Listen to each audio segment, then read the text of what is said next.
Neno la leo: nguvu ya utulivu. Kuna vita ambavyo havishindwi kwa kelele. Kuna majeraha ambayo hayaponywi kwa hasira.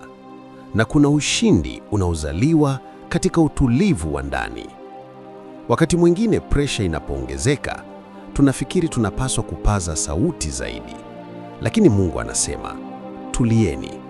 Zaburi ya 46 mstari wa 10, tulieni mjue ya kuwa mimi ni Mungu.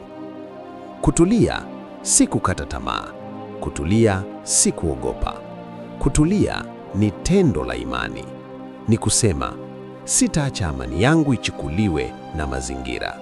Sitamruhusu mtu anichochee nje ya kusudi la Mungu. Yesu alipokuwa kwenye mashua wakati dhoruba ilivuma, hakupiga kelele pamoja na wanafunzi. Alikuwa na amani katikati ya mawimbi. Utulivu wake haukutokana na hali ya bahari, ulitokana na uhusiano wake na Baba.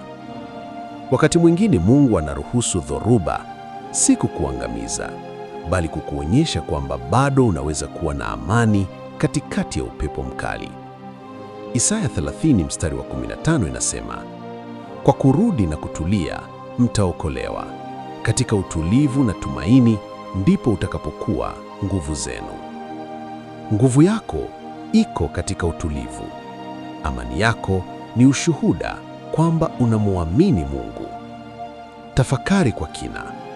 Je, umekuwa ukijaribu kudhibiti kila kitu wakati Mungu anakualika kupumzika ndani yake? Maombi. Baba, katika jina la Yesu, naomba umjaze anayesikiliza utulivu wa mbinguni. Ondoa msukosuko wa ndani. Tuliza mawimbi ya mawazo yake. Mfundishe kupumzika katika uaminifu wako. Na hata katikati ya dhoruba, mpe amani isiyotikisika. Katika jina la Yesu. Amina. Swali la mwisho.